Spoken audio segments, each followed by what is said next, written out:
Bonjour et bienvenue à l'Érable en bref. Princeville arrive à son 175e anniversaire en 2023. Pour le célébrer, la ville de Princeville organise différentes activités et met en œuvre des projets.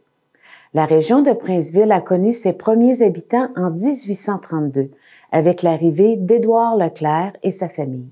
En 1845, elle a été créée la municipalité de Stanford et en 1848, la paroisse de Saint-Eusèbe est née. À partir de ce moment-là, la ville de Princeville commence à compter 1675 ans d'histoire.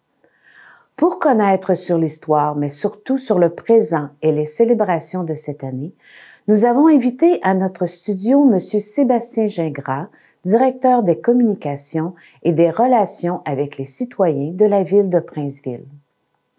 Un logotype pour l'occasion et le site www.princeville175.ca sont seulement quelques-unes des nouveautés à partager avec les Princevillois et Princevilloises cette année. Par la suite, nous nous occupons d'une activité organisée par la ville de Princeville qui est récurrente, soit les cours de peinture et des arts dans la salle Pierre-Prince.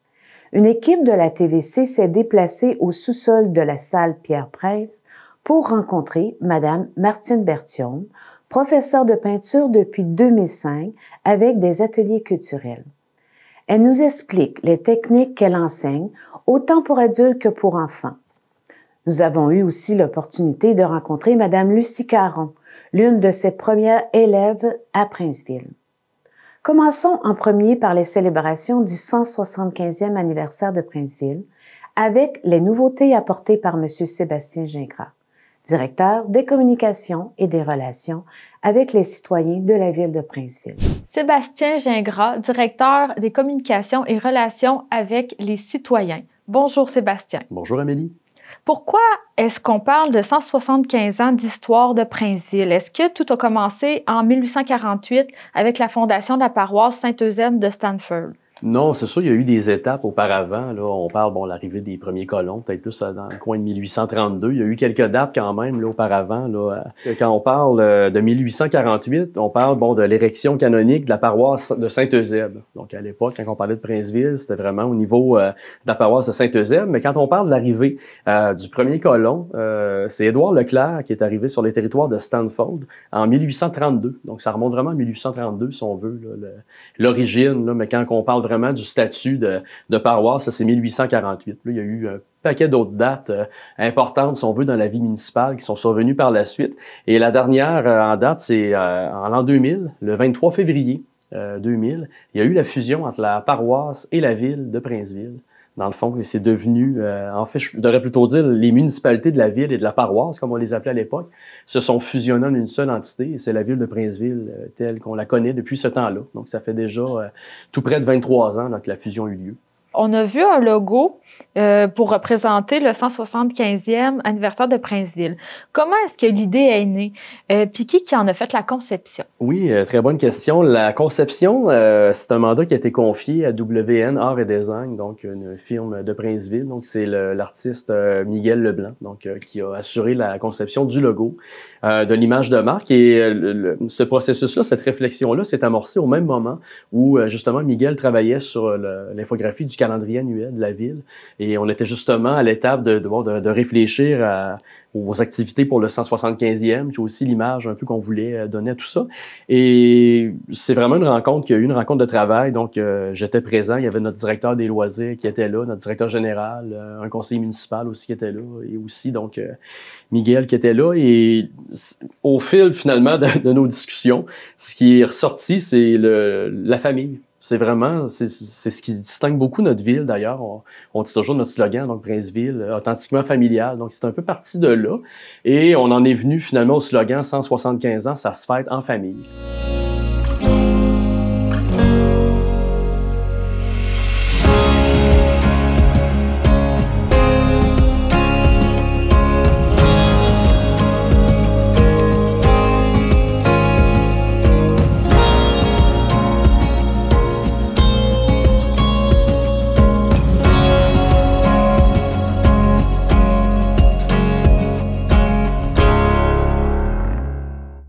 Donc, c'est vraiment autour de la famille qu'on veut faire, qu'on veut célébrer là, cet anniversaire-là tout au long de l'année avec différentes activités. Donc, Princeville serait plus une ville familiale qu'industrielle, selon vous?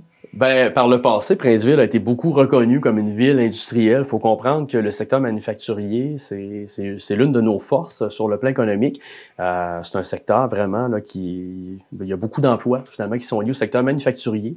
On a beaucoup d'employeurs sur notre territoire. On peut penser entre autres, bon, il y a les bateaux Prince-Craft, il y a aussi CBA Laser, on a également Guitabeg, donc Olimel. Il y a plusieurs grands employeurs sur notre territoire qui sont liés au secteur manufacturier.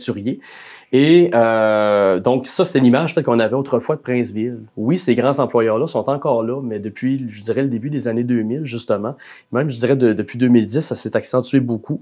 Il y a vraiment une volonté de la part du conseil municipal, c'était de changer l'image de Princeville. Il y a eu beaucoup d'énergie qui ont été mis pour axer le développement de la ville autour de la famille. Donc, on a vu apparaître à partir de 2013 le parc multisport, il y a un paquet d'infrastructures de sports de loisirs qui se sont ajoutées au fil des années à Princeville. Donc, l'offre de loisirs a été vraiment bonifiée beaucoup.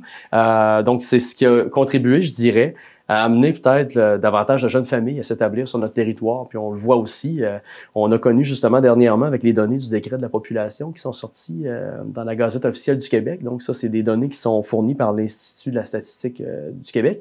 Et il y a 6 537 habitants maintenant à Princeville. C'est la 11e hausse consécutive de population pour Princeville. Donc, c'est une population qui est toujours en augmentation. Juste pour vous donner une idée, quand je suis entré en fonction, moi, en 2015 à la ville, on parlait qu'on était autour de 5 700 habitants. Et là, on peut voir maintenant, en 2023, on est rendu 6 500 quelques habitants. Donc, c'est juste pour vous démontrer qu'il y a une croissance qui s'est faite beaucoup. Il y a eu énormément d'unités d'habitation qui sont construites aussi sur notre territoire. Donc, on peut dire vraiment que Princeville a le vent dans les voiles depuis, on pourrait dire quasiment une quinzaine d'années déjà. Puis avec le 175e qui s'en vient, j'aimerais savoir quelles sont les activités les plus importantes pour 2023 pour célébrer ces premiers 175 ans de Princeville. Oui, donc on est parti du constat qu'il y avait déjà beaucoup d'activités qui étaient offertes à Princeville chaque année. Il a été beaucoup question de bonifier les activités qu'on avait déjà, de leur donner justement une couleur un peu particulière en lien avec le 175e. Il y a aussi des nouveautés à travers la programmation. Le premier rendez-vous, c'est le 27 janvier prochain. Un prélude au carnaval d'hiver qui a lieu le 28 janvier. Donc, il va y avoir le 27 janvier un party dans les bois. Donc, avec DJ, avec de l'ambiance beaucoup sur place. Il y a un bar aussi qui va être sur place. Ça se fait dans l'érablière de Stanford, qui est situé tout près du parc multisport. Donc, vraiment, de 18h à 22h, il va y avoir un service de navette aussi. Puis on invite les gens là, à venir festoyer dans les bois, donc pour fêter un peu le 175e. C'est une activité qui s'inspire un peu de la randonnée au flambeau qui avait été organisée dans les 2 dernières éditions du carnaval. Il faut comprendre, on est en période de COVID, donc c'était une édition adaptée du carnaval. Ça se faisait pas seulement une journée. Chaque fin de semaine, il y avait une activité qui était organisée. Donc, c'est un peu en lien avec cette randonnée-là, si on veut, là, que l'idée est venue d'organiser ce party-là. Les autres activités qu'il va y avoir dans l'année, la fête nationale, le 23 juin, c'est toujours très fort à Princeville. Chaque année, il y a des artistes bien connus, appréciés du public qui sont de passage à Princeville. Le lendemain, donc le 24 juin, on va faire une activité. Là, on va faire une activité rassembleuse dont on va dévoiler les détails prochainement. Il va y avoir aussi, lors de la foire Bière-Bouffe et Culture, plus précisément du 11 au 13 août, il va y avoir une exposition de photos historiques aux abords du parc linéaire des Bois-Francs, donc vraiment dans la portion urbaine de la piste cyclable. Donc, une exposition que les gens vont pouvoir voir durant l'événement. Il y a aussi le 13 août, qu'il va y avoir une autre activité spéciale qui va être organisée, mais ça va être dévoilé seulement peut-être en juin, là, quand la programmation de la foire Bière-Bouffe Culture va être dévoilée là, en intégralité. C'est là qu'on va donner tous les détails pour cette activité-là. Sinon, il va y avoir le 18 août, on a notre cinéma plein air au centre-ville chaque année, là, qui est une activité familiale très appréciée. On va y donner aussi une petite couleur particulière là, pour le 175e et également notre soirée illumination qui était toute nouvelle dans le fond, en décembre 2022. Ça va être de retour, ça, le 1er décembre 2023. Et là aussi, on va réserver une belle surprise aux familles là, dans le cadre de cette activité-là. Et il y a sûrement d'autres activités, d'autres projets aussi qui vont être annoncés au fur et à mesure dans le courant de l'année aussi, là, en lien avec l'anniversaire de Princeville. on a entendu parler du projet de redynamisation du centre-ville de Princeville. Est-ce que vous avez choisi le 175e anniversaire pour commencer ces travaux-là ou est-ce que c'est une coïncidence? Puis en quoi consiste le projet? Ben, c'est un peu une coïncidence que ça tombe en 2023. En fait, il faut comprendre que je remonte en 2016. On a fait une consultation publique. Je vais me permettre l'expression à l'époque, ça fait quand même déjà quelques années. Justement, on avait consulté la population pour avoir leurs idées, pour rendre le centre-ville plus dynamique, plus attrayant pour les familles. Il y avait quand même beaucoup d'idées qui avaient été soumises par la population. Il y a une vingtaine de ces idées-là qui avaient été retenues à l'époque par le comité permanent de la famille qui chapeautait la consultation. Puis il y a des recommandations qui avaient été faites au conseil municipal. Mais bon, le temps que tout ça se mette en place, on a eu, comme vous le savez, la COVID qui est arrivée en 2020, qui a retardé quand même certaines choses. Donc, ce qui fait en sorte qu'on est rendu en 2023 et que là, vraiment, on était prêt à aller de l'avant avec le projet de débuter la redynamisation du centre-ville. Puis, ça coïncide, ça tombe bien avec le 175e, d'où le fait qu'on parle que ça va être le legs qu'on veut donner. Dans le fond, là, que la ville veut donner à la communauté. Cette première phase du projet, ça se trouve à être d'aménager un abri multifonctionnel un peu. On va pouvoir d'ailleurs le voir à l'écran, des visuels de cet abri-là. En fait, cette place du 175e, ça va être situé juste en face du bureau de poste, en fait. Là, si on veut, tout près de la rue Saint-Jean-Baptiste et de l'entrée du stationnement de l'église, en fait, juste en face aussi du presbytère. Donc, il y a déjà un aménagement qui est fait à cet endroit-là où on trouve des bancs de parc et tout. Mais vraiment, là, c'est vraiment de construire un abri, de refaire un peu le terrassement et tout. Et ça va permettre de tenir différentes animations. On parle aussi peut-être de petits concerts aussi qui vont pouvoir se donner au centre-ville. Donc ça, c'est vraiment une première étape qui va être faite, mais il faut préciser que ce projet-là va pouvoir se faire conditionnellement à l'approbation du diocèse de Nicolet, parce qu'on est quand même sur les terrains de la fabrique de Princeville. Le conseil de la fabrique a été rencontré, le projet a été présenté, et bon, le conseil des fabriques est vraiment favorable à ce projet-là, mais il y a juste comme une étape qu'il faut que ça passe par le diocèse, mais on est quand même confiant de ce côté-là. Donc, c'est un projet qui devrait se faire dans le courant de l'année 2023, là. Sur les 63 actions inscrites sur le plan d'action pour la politique familiale et municipale de Princeville, est-ce qu'il y en a une qui va être nouvelle pour 2023?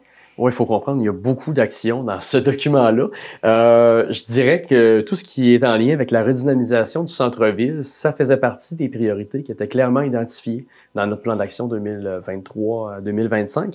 Et je tiens à préciser, oui, c'est le plan d'action de la politique familiale municipale, mais également c'est le plan d'action de la politique municipalité Amis des aînés. Parce que ça, c'est important aussi de le mentionner. Il y a beaucoup de projets, on a parlé beaucoup des familles tantôt, mais il y a quand même beaucoup de projets qui tournent autour du vieillissement actif de la population. Et ça, c'est quelque chose de très important. Et justement, le projet du centre-ville, c'est vraiment, on parle beaucoup de rendre ça convivial, de plus dynamique, mais c'est aussi pour les aînés aussi. On veut en faire un lieu de rassemblement aussi pour tout le monde. Et il y a plein d'autres projets aussi dans le cadre du plan d'action, mais là, ce serait peut-être un peu trop long de vous en parler, d'identifier en détail là, toutes les priorités qui sont identifiées là-dedans. Est-ce que les citoyens vous ont approché pour vous proposer des idées pour les célébrations de cette année? Je dirais les célébrations de cette année partent davantage directement de la ville, parce que, bon, c'est le 175e, je ne veux pas diminuer l'importance que cet anniversaire-là a, au contraire, c'est très important, mais c'est quand même, je dirais que ça s'est quand même fait plus dans l'optique peut-être de bonifier ce qu'on offrait déjà. Peut-être qu'alors qu'il faut comprendre que le 150e qui avait eu lieu en 1998, il y avait eu vraiment à l'époque un comité citoyen. Faut dire, je pense aussi à l'interne, il y avait beaucoup moins de personnel à l'hôtel de ville, ce qui fait peut-être qu'à l'époque, pour organiser tout ça, c'était peut-être un peu moins structuré. Mais là, partant justement du fait, on est une équipe, je dirais plus importante pour travailler là-dessus. Il y a aussi le côté que nos citoyens sont impliqués déjà dans un paquet d'organismes. Donc, on n'a peut-être pas voulu là, nécessairement solliciter peut-être trop la population pour ce côté-là.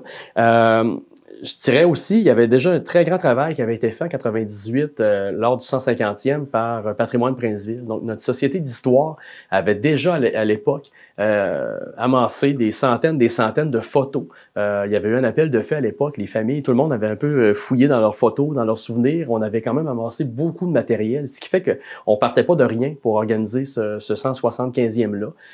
On peut le voir, entre autres, dans notre calendrier annuel. C'est sûr que le travail, la contribution, en fait, de Patrimoine Princeville, parce qu'ils ont vraiment collaboré au projet, puis ils collaborent avec nous là, pour l'édition du 175e. Mais le calendrier annuel, dans le fond, vous allez pouvoir le voir aussi à l'écran, il y a de très belles photos là-dedans d'époque qui démontrent justement l'évolution que Princeville a connue au fil des années.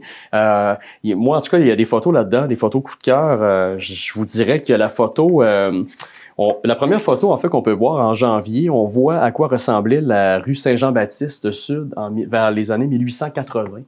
Ça a changé beaucoup. Vous allez pouvoir le voir aussi à l'écran. C'est vraiment... on voit même à l'époque aussi, dans le bas de la photo, il y avait la voie ferrée. Maintenant, c'est le parc linéaire des Bois-Francs. Il n'y en a plus de voie ferrée à Princeville maintenant. C'est ce qui traverse au centre-ville, à côté du centre Pierre-Prince, finalement. C'est vraiment une piste cyclable. Il y a un peu la même photo prise dans les mêmes années, mais de la rue Saint-Jacques aussi, ça a changé. Ça a tellement changé. C'est vraiment... il y a des lieux aussi qu'on ne retrouve plus à Princeville, des bâtiments aussi. On voit, entre autres, on avait un abattoir coopératif à Princeville, ce qu'on appelait à la fin des Aliments Prince, dans le fond, l'usine de Limel qui a vraiment été victime des flammes en 2012. Il y avait eu quand même un incendie majeur à Princeville. Là, ce bâtiment-là fait plus partie non plus du paysage de Princeville, mais ça a quand même été dans le paysage de Princeville pendant tout près de 100 ans. Là. Donc, c'est de voir ce genre de photos-là, moi, que je trouve ça vraiment intéressant. On a eu d'ailleurs des commentaires très élogieux par rapport à notre calendrier. Ça a suscité vraiment l'intérêt, autant des gens de Princeville que même des gens de la région, de l'extérieur, là, qui nous appelaient pour en avoir des exemplaires. Puis, en tout cas, non, ça a été vraiment un beau travail qui a été fait de ce côté-là. Ensuite, à part je sais qu'on peut retrouver des belles photos du calendrier sur le site www.princeville175.ca. Est-ce qu'il y a d'autres choses qu'on peut retrouver sur le site Internet? Oui, bien en fait, la programmation dont je vous ai fait mention tout à l'heure est également sur le site web. Il y a également les principales dates. On parlait de la vie municipale, ça aussi, c'est sur le site. Il y a aussi tout ce qui a rapport au projet de redynamisation du centre-ville qui est là. Il y a également les photos du calendrier. On les retrouve aussi sur le site web. Il y a d'autres photos aussi qui vont être ajoutées au cours des semaines et des mois à venir parce que c'est prévu aussi dans notre stratégie de communication. On va vraiment, je dirais, quasiment chaque semaine, mettre des photos sur notre page Facebook, entre autres, pour dire aux gens, ben voilà, en telle année, il s'est passé tel truc à Princeville, ou aussi rappeler des lieux qui ont changé, etc. Donc, ces photos-là, au fur et à mesure, ça va venir bonifier aussi le contenu de notre site. Combien vont coûter aux citoyens de Princeville les célébrations du 175e? C'est environ 15 000 qui ont été ajoutés au budget, je pourrais dire, de fonctionnement des activités qui existaient déjà. Parce que comme je parlais, on bonifie quand même pas mal d'activités. Sinon, en termes pour les fêtes en tant que telles, tout ce qui a rapport aux communications, c'est juste des sommes qui étaient déjà dans les budgets de la ville. On a juste attribué ça vraiment cette année pour le 175e. Donc, on ne parle pas de dépenses substantielles là, pour l'organisation des activités. Là, c'est juste une bonification, si on veut, à ce qu'on faisait déjà comme événement. Donc, pour conclure, on sait que toutes les activités pour le 175e et toute l'année pour Princeville est sur votre site www.princeville175.ca. Puis aussi, toutes ces activités-là sont en format papier dans Le Petit Prince. Oui, justement, c'est ça. Notre bulletin d'information qui paraît 8 fois par année, qui est distribué sur le territoire. Par ailleurs, le premier numéro ici, on a fait justement un clin d'œil au 175e avec une photo qui date de 1964. Ça se trouve être une photo qui a été prise, je pense que c'est sur la rue... je ne sais pas si c'est sur la rue Saint-Jean-Baptiste, celle-là, mais bref, en tout cas, une photo qui a été prise en 1964 lors du carnaval de Princeville. À l'époque, il y avait déjà un carnaval, donc on peut voir vraiment là, sur la photo. Oui. Je trouvais que ça donnait un côté sympathique. Donc, on va sûrement, dans le courant de l'année, ressortir des photos aussi comme ça dans notre bulletin d'information. Puis aussi, comme là, le numéro qui vient de paraître, bien justement, ce qu'on a jasé un petit peu aujourd'hui se retrouve aussi dans notre bulletin par rapport au 175e, justement, là, la programmation, le projet du centre-ville. Donc, tout au long de l'année, on va tenir au courant aussi la population là, sur les festivités du 175e par le biais de notre bulletin d'information. Bien, merci beaucoup, Sébastien, d'être venu pour nous parler du 175e de Princeville. Bien, je vous remercie, tout le plaisir était pour moi. Nous avons maintenant une dimension des célébrations pour les 165 ans de Princeville, mais il y a aussi des activités qui sont routinières et appréciées par la population de Princeville, comme la peinture.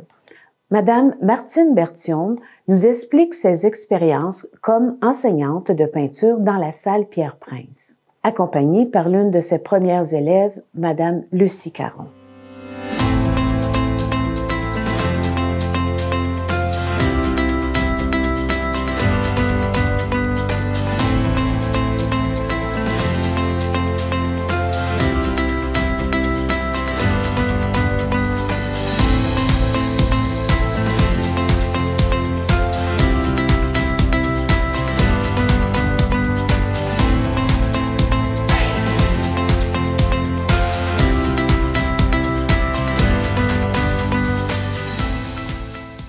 Une enseignante qui a son propre local et qui s'appelle Martine Berthiaume. Allons interviewer tous ces artistes.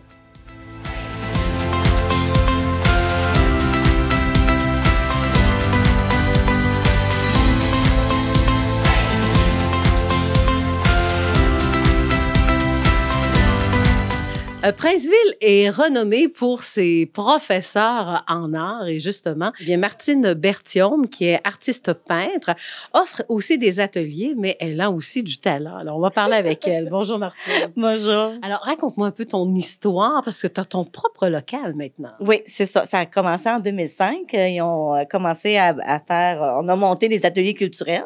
Donc, il y avait plusieurs professeurs qui enseignaient sur le faux vitrail, le tissu, la peinture à l'huile, etc. En tout cas. Et puis, moi, là, depuis, je te dirais, 6-7 ans, là, je suis le seul professeur qui enseigne ici, mais j'enseigne de tout, sauf la peinture à l'huile, puis j'enseigne aux enfants. Fait que c'est pas mal ça, là, tu sais, dans le sens que j'enseigne 4-5 jours par semaine ici. J'adore ça. C'est mon travail. Et l'enseignement, parce que ça fait des années aussi. Oui, hein? ça fait 17 ans déjà. Oui, hein? Ben, Oui. mais c'est un beau 17e. Oui, tout à fait. Puis, tu sais, je suis allée suivre beaucoup de formations, justement, pour pouvoir acquérir plein de connaissances, puis des techniques soit de peintre ou d'autres professeurs qui donnent parce qu'ils sortent toujours des nouveaux produits. Fait qu'on veut apprendre comment les travailler, etc. Puis moi, je les introduis. Qu'est-ce que tu enseignes? La peinture acrylique, la peinture faux vitrail, j'en fais sur tissu, j'en fais sur porcelaine. Faut que je regarde parce que j'ai rien oublié. C'est ça. Et puis, il y a même des techniques mixtes. Dans le fond, je peux introduire du gel, des pâtes, du craquelé qui donnent des effets différents. Et vous prenez quand même des modèles, hein, c'est ça? Oui, tout à fait, à partir de patrons ou d'images, tout simplement. Puis des fois, on les change, on les modifie pour que ce soit à notre goût ou les couleurs, tout simplement. Donc, après 17 ans, vous avez enseigné à pas mal d'élèves? Beaucoup d'élèves, et même, c'est drôle parce qu'hier, j'ai des élèves, ça faisait 10 ans que je n'avais pas vu, et ils veulent recommencer cet automne. Oui, et même, il y a Lucie qu'on voit au comptoir, elle a fait partie de votre premier groupe. De mon premier groupe, et puis elle aussi, elle en a fait pendant plusieurs années. Son parcours a fait qu'elle a arrêté un petit peu et elle a recommencé depuis au moins 5-6 ans. Là. Fait que c'est bien le fun là, de revoir des anciens, là, des anciennes élèves là, qui font que, bon, hey, on a le goût de nous changer les idées parce que souvent aussi, oui, il y a du social, mais il y a aussi des fois de dire, moi, c'est une détente. Je viens, parce que chez soi, on est capable d'en faire, mais des fois, on est dérangé. Ici, ben, ça donne l'opportunité là, d'en faire. Oui, hein? Et en même temps, juste en guise de conclusion, là, même les enfants, est-ce que vous vous déplacez dans les classes ou encore vous faites ça vraiment à votre local? Si les enfants, ils viennent de 5h à 7h, à 19h, et puis pendant 2 heures, ils apprennent à peu près les mêmes techniques que les adultes. Ils viennent. Moi, je fais de l'exploration avec eux. Je veux qu'ils touchent à tout. C'est pas parce que c'est des enfants qui peuvent pas faire de la porcelaine. Et puis, souvent, des fois, je le montre aux adultes, là, parce que souvent, ça leur prend 2-3 cours. Ils n'en reviennent pas de comment ils sont extraordinaires. Ils sont vraiment bons. Et d'ailleurs, vous avez montré les assiettes qu'on a vues ici à l'arrière. Là. Savez-vous ce qui me fait de la peine un peu là-dedans? Supposons que je l'échappe, là. Ouais, il y a une œuvre d'art qui est brisée. Hein? Ça, c'est difficile à accepter. Hein? Je te dirais, le faux vitrail, c'est quelque chose que j'ai arrêté de le faire sur vite à cause de ça. J'ai eu une couple de mauvaises expériences d'expérience. Fait qu'on le fait sur du plexiglas, on le fait sur du bois, on le fait sur des choses qui cassent pas. Je te dis pas qu'il arrive pas de bad luck, mais pas mal moins que c'était de la vitre. Ça, on appelle ça poser la bonne question. Ben merci beaucoup. Ça m'a fait plaisir. Une qui a fait partie du premier groupe, donc de Martine, c'est Lucie. Allô, Lucie? Oui, bonjour. Lucie, qu'est-ce qui t'a donné le goût un jour de dire je m'inscris à un cours, hein, le cours de Martine? Ben moi, comment je te dis? Moi, je suis un artiste fleuriste, mais moi, j'aime créer, j'aime dessiner. Fait que, puis aussi, ce qui est fun, c'est qu'on apprend plein de techniques. Puis ce que j'aime aussi avec le cours, c'est qu'on peut soit venir juste l'avant-midi, juste l'après-midi, ou toute la journée, ou il en donne le soir. Parce qu'au début, j'ai commencé le soir, parce que je travaillais dans le jour. Fait que là, comme je travaille de soir, ben là, je viens dans le jour. Fait que c'est ça, c'est plus flexible. Bon, qu'est-ce qu'elle t'a appris ou qu'est-ce que tu as appris? Ah, mon Dieu, plusieurs techniques, surtout en tissu, parce que là, moi, je fais des toiles, mais j'ai fait sur bois. Mais là, l'acrylique, faux vitrail, ça, c'est des choses qu'elle m'a montré. J'ai fait aussi des coussins, puis beaucoup de tabliers, puis des choses comme ça. Fait que j'ai travaillé, le tissu surtout, là, faire des coussins, puis tout le kit, là. Et qu'est-ce que t'aimes là-dedans? Ça te procure quoi de faire des œuvres d'art? L'authenticité. Parce que tu peux pas acheter au magasin ce que tu fais. C'est la personne qui reçoit un cadeau comme un coussin, il n'aura pas deux pareils.